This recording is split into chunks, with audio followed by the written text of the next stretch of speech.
rahmatullah. waaw man Omar Syll laa tudd di expert ci emploi rural décent FAO en même temps di coordonner projet API ak MIJA bi ñu daje tey ñu modèle intégré modèle d'insertion excusez-moi des jeunes agripreneurs ñu nekkoon ak suñu partenaires yi ANPEJ en l'occurrence le directeur de la stratégie et des opérations monsieur Abdou Khadr Ndiaye ak équipe am yëpp man it ñëw naa fi ak suñu équipe FAO ànd ak sama collègue Mamadou Sène moom mooy expert bi ñu chargé lépp lu jëm ci migration ak suñu collègue Yacine Cissé moom la ñu chargé lu jëm ci communication ànd ak itam équipe bu consultant yoo xam ne dañu leen a recruter pour ñu dooleel ñu ci ay outils yi ñu doon ay études yu ñu waroon a def li waral ñu daje tey nag mooy depuis ñaari at a ngi nii dañoo taxawal benn modèle boo xam ne jàpp nañ ne mën na yombal xëyum ndaw ñi ci secteur agricole non seulement yombal xëy mi may leen ñu mën a am opportunité am emploi waaye ñoom ci seen bopp ñu mën a doon ay entrepreneur ci wàllu mbay ak chaîne de valeur yi du rek dem bay waaye nappa ngi ci biir muy aquaculture bi mooy mbayum jën la ko olof yi di waxee defe naa ne ak it càmm gi muy embouche wala production laitière ak yarum ginaar yi yooyu mooy ñeent yi ci mooy base bi waaye terewul nag mën nañu ubbeeku waaye men yooyu duñ yem ci produire rek waaye dañ ci boole maanaam transformation distribution chaîne de valeur lañ wax donc pour que jeunes yi mën a ndaw ñi mën a am possibilité am ay xëy ci secteur yooyu ñu teg benn modèle tuddee ko MIJA modèle d'insertion des jeunes agripreneurs modèle boobu nag ñaari at a ngi nii ñu ngi ciy liggéey tabax nañ ay ferme def ci la war ci ay tabax def ci la war ci ay équipement loolu ANPEJ moo ci ëpp lu ca def sax d'ailleurs jàppale nañ leen ci côté boobu waaye li ñeen gënoon a jàppale ñun moo doon tàggat ndaw ñi ak itam def contenu ci biir lu ñuy def nañ ci lu tollu juróom-benn Abdou Khadr cité na leen benn ngi Silane ci Bambey benn ngi Njawdun ca Ndar benn ngi Mbilor ci Dagana benn ngi Léona ca Louga benn ngi Soutouré ci booru Vélingara Kolda beneen ma nga Dimbooli ca Kédougou loolu nag phase pilote bi la woon rek buñ ko dëgëralee ba mu dëgër ba taxaw après dañu bëgg a ubbeeku mu yaatu ci réew mi yëpp waaye yemuñ ci yooyu plateforme dañ cee boole it nag fu ci nekk ndaw ya nekk foofu ca localité bi tey yëngu ci wàllu mbay wala am entreprise am projet wu dëgër te bokkuñu ci plateforme yooyu ñu xool nu ñeen di jàppale ñoom tam pour ñu mën a renforcer li ñu taxawoon a dajatee nag mooy ginnaaw ñaari at yooyu ñu taxawoon xayma fexe tam doon di nu ñuy def ba plateforme yooyu mën a demal seen bopp ba pare di mën a dalal ay ndaw ñu fay ñëw di tàggatu di génn ñoom itam di mën a demal seen bopp loolu pour nga def ko il faut nga organiser plateforme yi organiser ko nag mooy document yi koy nu ñuy tuddee document de gouvernance ak cadre de gouvernance outil de gouvernance ak cadre de gouvernance loolu la ñu santoon ay consultants ñu def ci ay études yooyu la ñu ñëw doon ko partagé tey doon pour woo ñi nga xam ne ñoom lañ ko seqal ku ci nekk indi ci xalaatam parce que dafa jot itam loo ñuy defati ci développement du ñu bañ a tëju fenn rek def li ñu xalaat wala li ñu bëgg ñañu ko seqal ak ñañu koy defal dafay laaj ñu parce que ay boroomi xel lañu am ñoom ñooy dund terrain bi te ñoom ñoo tax ñuy jëf dañuy war a ñëw ñoom wax seen xalaat ak ni ñu ko bëggee ni ñu ko gisee ba ñu juboo ci ni muy doxee looloo waral ñu woo ndaw ñi conseil national de la jeunesse seen président moo leen fi teewaloon conseil collège des jeunes CNCR seen président moo leen fi teewaloon ñun ci suñu bopp ndaw ñi ñu formé woon ñu war a nekk ay agripreneur ñoom it groupe bu ci nekk am na ab lim ci ay ndaw ñu leen fi teewaloon booleeg nag yeneen partenaire état bi ministère yi nga xam ne yëpp seen domaine dafa jëm ci wàllu mbay wala wàllu ndaw ñoom it amoon na ñu leen fi teew ak université yi pour ñu waxtaane études yooyu mën a tam lancer cadre yi nga xam ne ñooy organiser plateforme yi pour ndaw ñi commencer di dem di ñu leen di incuber. ni mu ko waxee sànq 1500 la ñu visé atteindre guñ ko parce que tam dafa amoon ay réglages yu ñu war a def réglage yi mooy projet bi dañu bëgg vraiment mu indi changement bu wër ci ni ñu doxalee ni ngeen ko xamee ñu xamee ko ne ñun ñëpp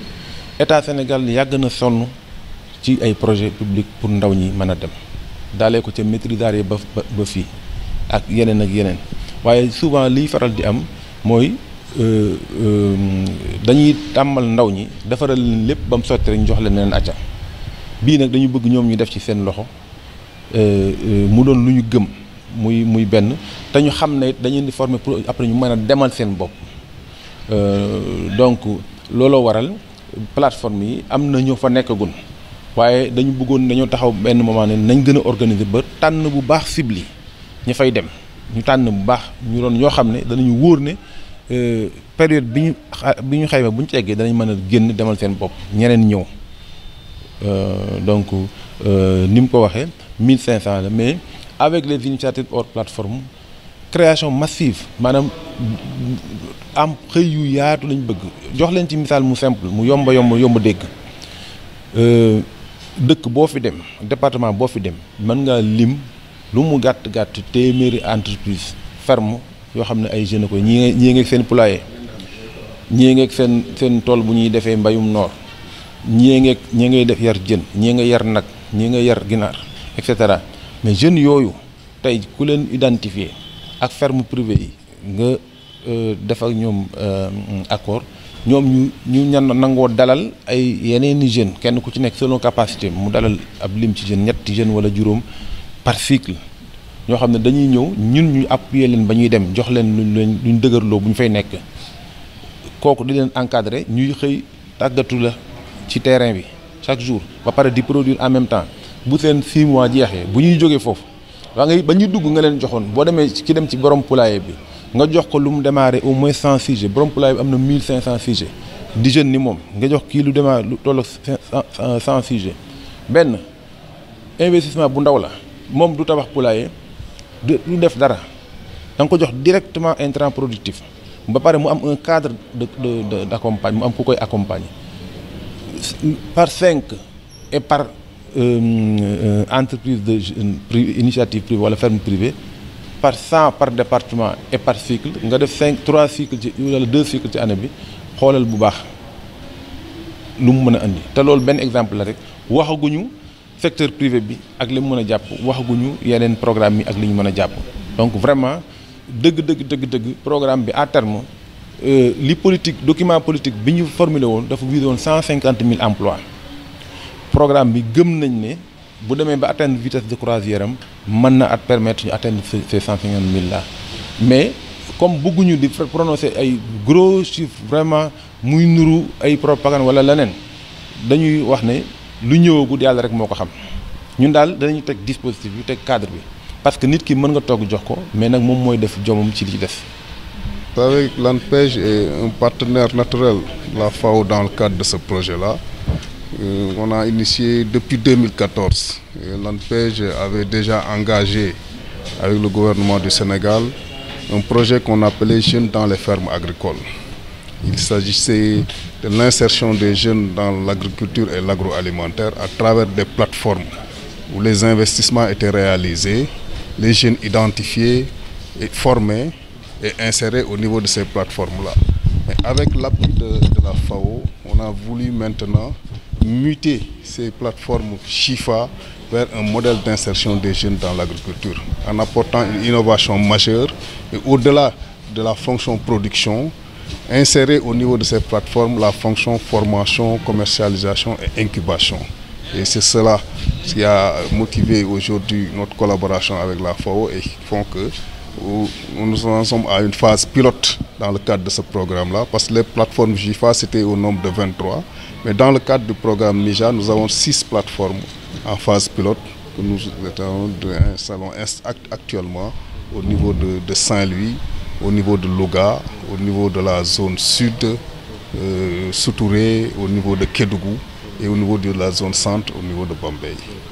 Vous comptez étendre ça? Et évidemment, c'est une phase pilote et aujourd'hui, dans le cadre du projet API, Approche Pays intégré avec la FAO, l'ANPEJ a mobilisé déjà des ressources dans son budget 2019 pour étendre cette expérience-là. Et dans le cadre du projet extension approche pays intégré, on va bientôt aller vers une phase plus générale. On va étendre le modèle, mais dorénavant, il faudra que les 6 plateformes pilotes qu'on est en train d'expérimenter soient finalisées avant d'aller vers une phase d'extension. À terme, quel est le nombre d'emplois qui est visé? Bon, dans le programme initial, il était visé 1500 emplois directs dans le cadre de ces plateformes-là. Et au-delà de ces emplois directs, il y a les emplois indirects, parce que nous ne travaillons pas seulement dans la plateforme. Il y a les initiatives hautes plateformes qui font que les jeunes qui seront incubés, formés et accompagnés, on va créer plus de 1500 emplois. Donc les 1500, c'est des emplois directs qui sont concernés au niveau de ces plateformes-là, mais il y a les emplois indirects, les jeunes qui vont venir travailler au niveau des plateformes et les initiatives hors plateforme qu'on va accompagner dans ce cadre-là. Oui, merci. Omar Sil, coordonnateur du programme Approche Pays Intégré pour la promotion de l'emploi des jeunes en milieu rural, à travers lequel le modèle MIJA, qui nous réunit aujourd'hui, a été mis en œuvre, modèle d'insertion des jeunes agripreneurs. Vous venez de boucler 3 jours d'atelier, que peut-on retenir?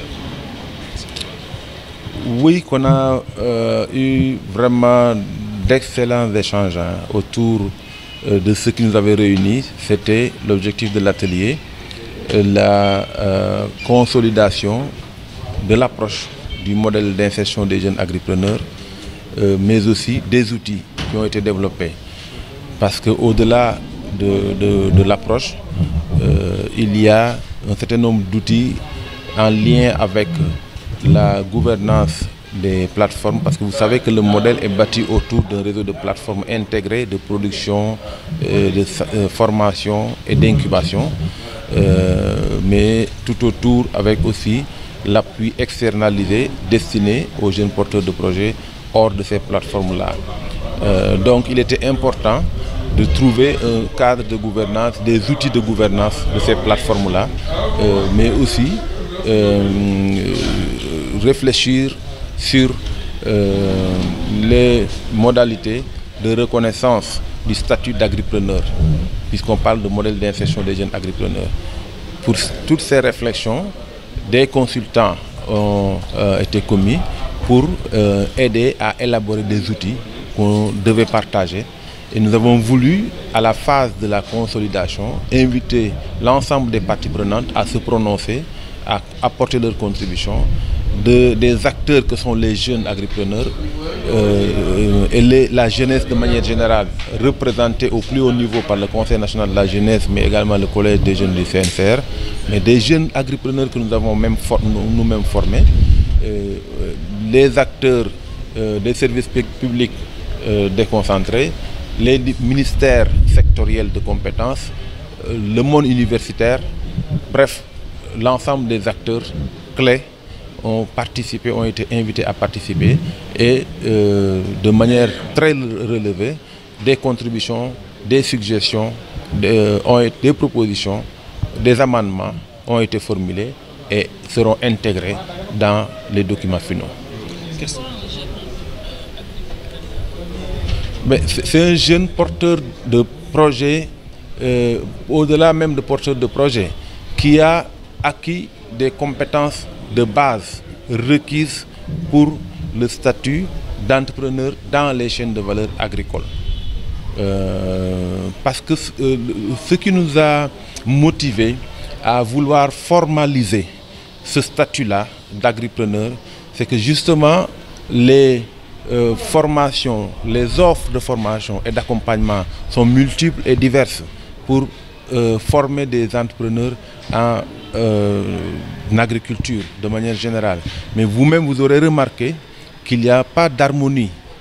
jusque-là. C'est-à-dire qu'il y a des formations qui durent une semaine, 5 jours, il y en a qui durent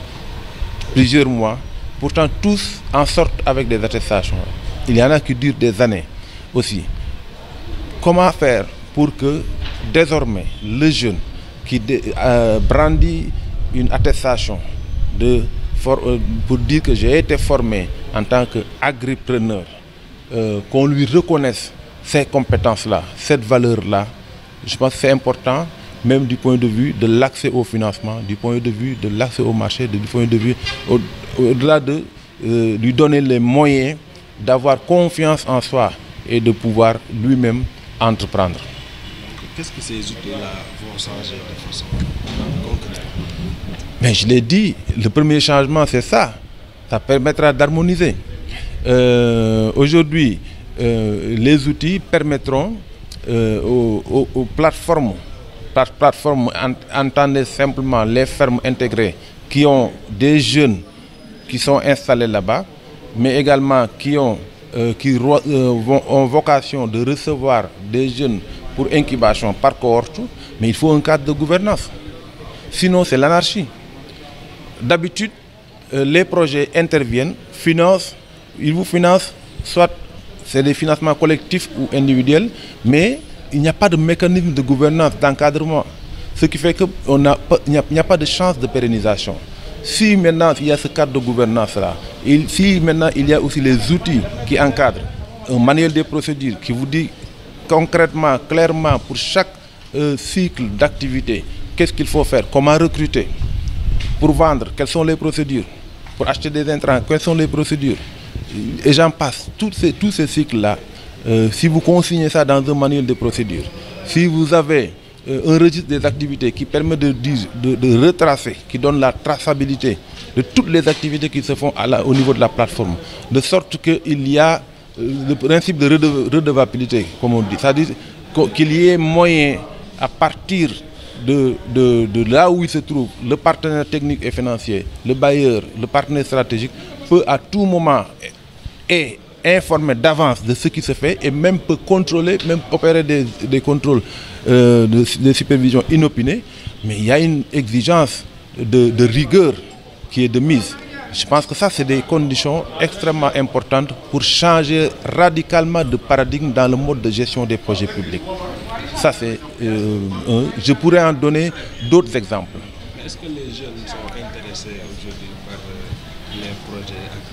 Mais très bonne question. Très bonne question. Cette question revient souvent. Et il y en a même qui en font un credo. Il faut rendre le monde rural attractif. Il faut intéresser les jeunes à l'agriculture. Et a priori, d'aucuns pensent que les jeunes ne sont pas intéressés à l'agriculture. C'est tout à fait le contraire. C'est tout à fait le contraire. Les participants ne me démentiront pas. L'exemple peut être donné justement par le MIJA. En sélectionnant les participants, nous avons lancé un appel à candidature. En 3 jours, nous avons collecté pas moins de 900 demandes. Et des jeunes diplômés avec Bac plus 5, presque c'était le niveau le plus bas. Donc c'est vous dire que les jeunes sont fortement intéressés et prêts à s'engager. Et plus, même au-delà de cet appel à candidature, les chefs d'antenne de l'ANPEJ qui sont les points focaux au niveau opérationnel dans les plateformes, mais quelqu'un parmi eux vient de témoigner que spontanément, des jeunes continuent à venir, à lui faire des demandes au niveau de Saint-Louis, par exemple, pour être insérés dans la plateforme de Ndiaoudoune. C'est vous dire que souvent les gens font des affirmations comme ça, c'est des préjugés. On se dit non, les jeunes d'aujourd'hui, non, le monde rural ne les intéresse pas, l'agriculture ne les intéresse pas. Non, la réalité démontre exactement le contraire. Est-ce que vous pouvez revenir sur les amendements qui ont été retenus après 3 jours de débat? Bon, il sera difficile de tout parce que principalement, en tout cas la principale recommandation que je retiens, c'est qu'on a insisté d'emblée sur vraiment l'opportunité de développer des partenariats et des synergies. J'avoue que nous avions déjà prévu ça parce qu'on a prévu comme mécanisme de matérialisation de ces partenariats, des accords cadres de partenariat avec les structures publiques, avec les acteurs, les parties prenantes qui sont donc peuvent être déterminants dans ce modèle-là. Autre recommandation phare, importante, extrêmement importante aussi, l'inclusivité, l'inclusion. Il ne faut pas exclure des jeunes qui peut-être n'ont pas eu la chance d'avoir un cursus scolaire, parce que c'est la majorité des jeunes Sénégalais d'ailleurs. Donc il y a en face des jeunes diplômés que nous visons, mais aussi des jeunes qui n'ont pas... Le critère déterminant, ça doit être l'engagement, ça doit être la motivation, ça doit être aussi, mais l'expérience, les connaissances, même empiriques s'il le faut. Mais c'est ça, naturellement, calibré par rapport à l'ambition. L'ambition, elle peut être de devenir agripreneur, entrepreneur. L'ambition, elle peut être aussi de trouver simplement un emploi dans le secteur. Donc ça aussi, je pense que c'est pour répondre à votre question. Mais aussi créer un certain lobbying auprès des autorités pour pouvoir mieux atteindre vos objectifs. Oui, auprès des autorités, je ne sais même pas s'il y a lieu de créer un lobbying. L'ANPEJ est là, c'est notre partenaire institutionnel. Je pense que mon collègue M. Abdou Khadr Ndiaye, le directeur de la stratégie et des opérations de l'ANPEJ, sera à même de vous rassurer de ce point de vue-là. Mais vraiment, au contraire, nous saluons véritablement la disponibilité de l'État. Parce que, vous le savez tous, l'emploi des jeunes, c'est une des priorités du plan Sénégal émergent. Et de ce point de vue-là, vraiment, l'ANPEJ, en tout cas, est engagé fortement. D'ailleurs, c'est aussi un aspect à saluer dans le cadre de ce programme. Généralement, les partenaires publics attendent toujours des bailleurs, des partenaires techniques et financiers qu'ils apportent les ressources. Mais dans ce projet-là, la particularité, c'est que l'ANPEJ a cru tellement au modèle MIJA qu'elle a mis de ses propres ressources pour les infrastructures et pas une petite somme, en coût de centaines de millions. Donc ça, c'est vraiment à saluer et à donner comme exemple pour que la partie nationale aussi sache que désormais c'est un partenariat qui doit être gagnant-gagnant.